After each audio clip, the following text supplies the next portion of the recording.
बाबा ए बाबा जिंदगी में का भाई है बा का जाता नहीं फिर न्यूज छपवाब का हमार और सही में अगर विवाद से बड़ा दूर रहता नहीं देखा तर हम कुछ बोला था नहीं ना।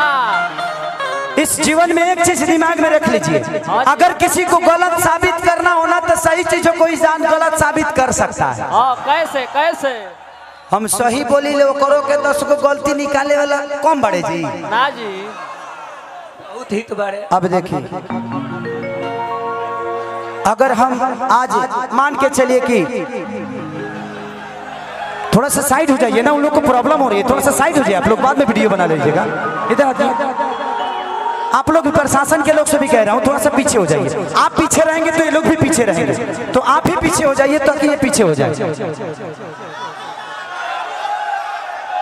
अगर मान के चलिए इस लड़की को मैंने पकड़ लिया, अगर मैं इसको नहीं पकड़ा तो लोग कहेंगे यार खेसरिया अहंकारी हो गया है, आजकल छोटे कलाकारों को भाव भी नहीं देता। मार्केट इसलिए दुनिया में ये मत सोचिए कि वो कहने वाले 10 हैं लेकिन इंजॉय करने वाले की 10 करोड़ लोग हैं। तो हम 5-6 जाना सी वाला लोग के हम ना देखी ले ना। सी माने सी टाइप के, मतलब सी माने क्लास के लोग जे पढ़ा लिखल हो समझ गई हो, बस हमें छोटा हो के मात्रा तो जे सी टाइप के लोग फिर अब हमरा रही लेते बोल तोरा जाता ना बोले के बाद ते बोलला पर विश्वास करली, हम कोयला पर विश्वास करी ले। तो जिंदगी में बोलने वाले को बोलने दीजिए, कर्म करते रहिए। आपके बारे में कोई बोलता है तो ठीक है ना, क्या फर्क पड़ता है, बोलने दीजिए। आपके पास काम इतने हैं, उसके पास काम नहीं है, अपना बोल रहा है। यहाँ लोग अपने काम करके बड़ा नहीं होना चाहते हैं, जो बड़ा बना है उसको बुरा बना के बड़ा बनना चाहते हैं। तो बुरा बना के बोल दिला से केहू बड़ हो जाई ना जी। मैंने लालू जी के केहू गरिया दी तो नेता हो जाई ना जी। नीतीश जी के गरिया दी तो नेता हो जाई। नेता बने खातिर रोड पर आवे के पड़ी, गोड़े के पड़ी, माई हो वोट दी हो, बोले के पड़ी, विकास करे के पड़ी, लोग के सहायता करे के पड़ी। कम से कम लाख गो लड़की सन के बियाह करावे के पड़ी, शादी बियाह नेता हकारी मरण जीवन में जाए के पड़ी, खाली नाच देखला से ना होई, तब नु नेता बनबो। अब तू लालू जी के गरिया के चाहत रह नेता बन जाई, नीतीश जी के तू को भला बुरा बोल के चाहत रह नेता बन जाई। बोलला से केहू नेता बने के रही तो हमरा भते जे केहू नेता बाकी न रही तबले मैं बिहार नेते हो गई रही। रौरा से बड़का के नेता रहला बोलला में? नहीं ना, हम नेता ना है बाबू, अभिनेता हैं। हम अभिनेता हैं।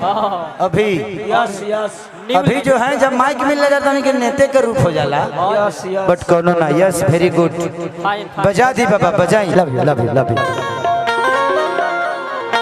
कि अब रील पर देखावता नहीं अपन चिन्हिल बोला, टेस्ट करबा या कि वेस्ट करबा।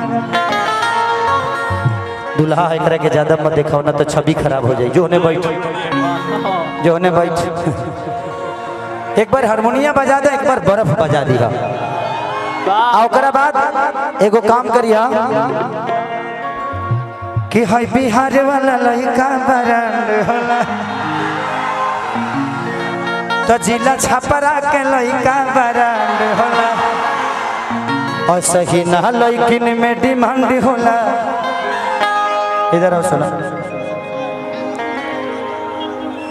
आप जिला छपरा के लड़कों से प्यार करती हो? एक बार आई लव यू बोलना। आई लव यू,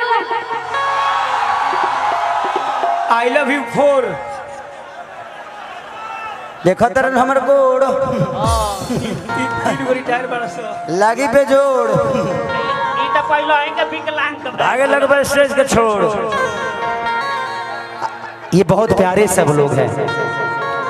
आप लोगों ने कम से कम मुझे 200 बार तो देखा ही होगा इस गांव में, लेकिन उसके बावजूद भी इस गांव में, यहाँ से मेरा घर थोड़ा दूर है, यहाँ से 20 किलोमीटर दूर है, लेकिन मुझे लगता है कि मैं अपने घर पे बहुत कम, इस घर पे ज़्यादा रहा हूँ।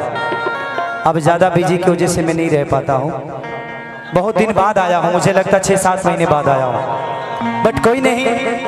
केहू केतनो मरद विदेश चल जाला तो मेहरारू छोड़ के थोड़ी जाले। तो जब मेहरारू छोड़ के नहीं जा सकती है तो आप लोगों से तो मेरा भाई का रिश्ता है, तो आप कैसे छोड़ सकते हैं? जियो बाघा चलिए तनी हारमोनिया बजा दी बाबा।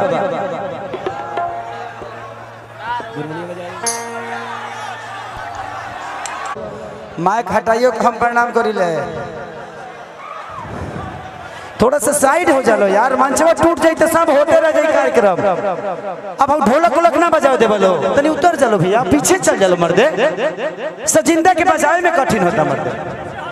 तनी जाके हटाई तो सब जन पीछे से हटाई तो सजिंदा के पीछे से सबको हटाइए, यहाँ से हटाइए, यहाँ से हटाइए, सबको पीछे उतारिए। ये लोग को प्यार से बोला जाता, समझ में नहीं क्या सफा सेंस नहीं, दिमागे नहीं कि हाँ यार कलाकार के तकलीफ होता है ना देखिए सर का बजे सर ये पीछे हट चलो, पीछे हट चलो, केहू लोग नहीं के सजिंदा हमारा भैया, लिटिल भैया यहाँ से सबको हटाइए, हटाइए, हटाइए। बोलला से ना हो हटावे के पड़ी, बोलला से ना हटे कर जब ले हट गए तो हमारा से ज्यादा ना बोला हुआ भैया। यहाँ से हटिए आप लोग, यहाँ से हटिए, उसको देखने दीजिए जो बजा रहा है ना, उसको नहीं देखूंगा तो नहीं गा पाऊंगा मैं। यहाँ से हटाइए मुन्ना भैया, ये हटाइए सबको, यहाँ से साइड करिए, साइड करिए।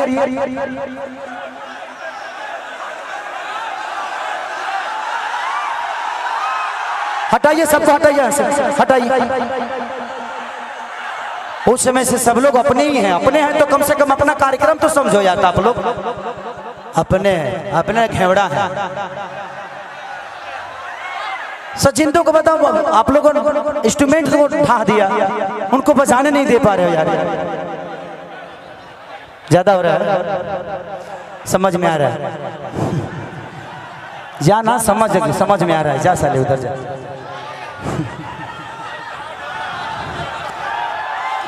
कबो कबो भरे कर देता है, तनी नथुनिया बजाइए।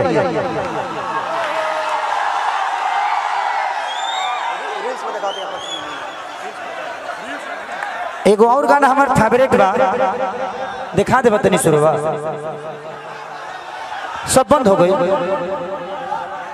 उहो राखी, होनियो राखी, साउंडवा उनियो राखी, कबो कबो बोले के पड़ेला, उनियो चालू कर दी, उनियो चालू कर दी हो लोग के सजिंदा के। Love you, love you, love you. कि अब रील पर देखाव तनी अपन चिन्हिल बोला, टेस्ट करब या कि वेस्ट करब। दूल्हा एकरा के ज्यादा मत देखाओ ना तो छवि खराब हो जाए। जो होने बैठ, जो होने बैठ।